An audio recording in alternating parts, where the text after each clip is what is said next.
प्यारे बच्चों, अगर इस क्वेश्चन का सेंस समझ में आ गया होता और थोड़ा सा सेक्सुअल प्रमेय का हमें कंसेप्ट पता होता तो बहुत मजे में सेकंडों में उसका उत्तर निकाल लेते। क्वेश्चन को समझिए, आगे और भी क्वेश्चन है, सारे क्वेश्चन को समझिएगा। कहता है वह सबसे छोटी संख्या कौन सी है जो 8 कम करने पर 15, 12, 18, 29 में विभाज्य, यानी संख्या में से 8 घटाने पर ये 15, 12, 18, 29 में विभाज्य। 8 घटाने पर विभाज्य का मतलब क्या हुआ, कहीं ना कहीं ये चारों से किसी से भागा दोगे तो शेष के रूप में हमें प्राप्त हो जाएगा कितना, 8 प्राप्त हो जाएगा। उस संख्या में 15, 12, 18, 29 किसी से भागा दोगे तो शेष ग्रुप में कितना प्राप्त हो जाएगा, 8 प्राप्त हो जाएगा। यहाँ पे आपको क्या दिखाई दे रहा है, एक संख्या 18 दिखाई दे रहा है ना। ऐसे कोई से भी चेक कर सकते हो, लेकिन एक संख्या 18 दिखाई दे रहा है। 18 का फैक्टर कौन होता है, 9 होता है। अब यहाँ पर समझो कि ये क्वेश्चन क्या कर रहा था कि 18 से भागा देने पर 8 शेष बचता है, यानी 18 का फैक्टर 9 है तो 9 से भागा देने पर भी 8 ही शेष आएगा। ये तो बात समझ में आ रहा है। और 9 से भागा देने पर शेष कैसे निकालते हो, इसका सिंगल डिजिट मान निकाल कर, है ना। यानी यहाँ पर देखो 6 अति 9 है ना, 0 हो गया, कट गया वो, 5 या 2 7 बचा, क्या कहोगे जी, इस संख्या में अगर 9 से भागा दोगे 7 शेष आएगा।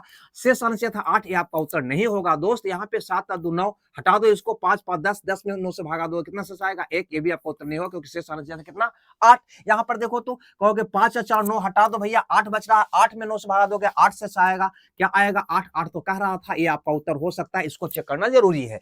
8 है 1 9, हट गया, 7 5 12, 12 में 9 से भागा दो, शेष आ जाएगा 3, है ना। शेष आना चाहिए था 8, ये आपका उत्तर नहीं होगा। उत्तर कौन होगा भैया, आपका सी होगा। रुक जाइएगा, अभी इस क्वेश्चन को भी समझना है।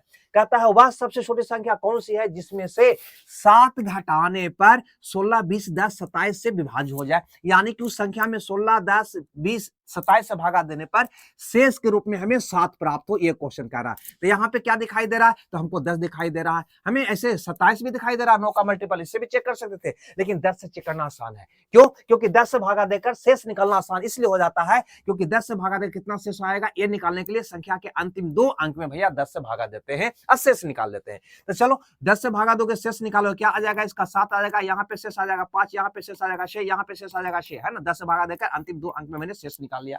हमें शेष कितना बचे थे, 7। 7 इसका आ रहा है क्या, इसका आ रहा है क्या, इसका आ रहा है क्या, नहीं, सिर्फ इसका आ रहा है, ये आपका उत्तर होगा। अब देखो एक क्वेश्चन और है, क्या इसका उत्तर आप कमेंट्स बॉक्स में नहीं दे दोगे, मेरा आपका आंसर का इंतजार रहेगा। Okay, bye bye.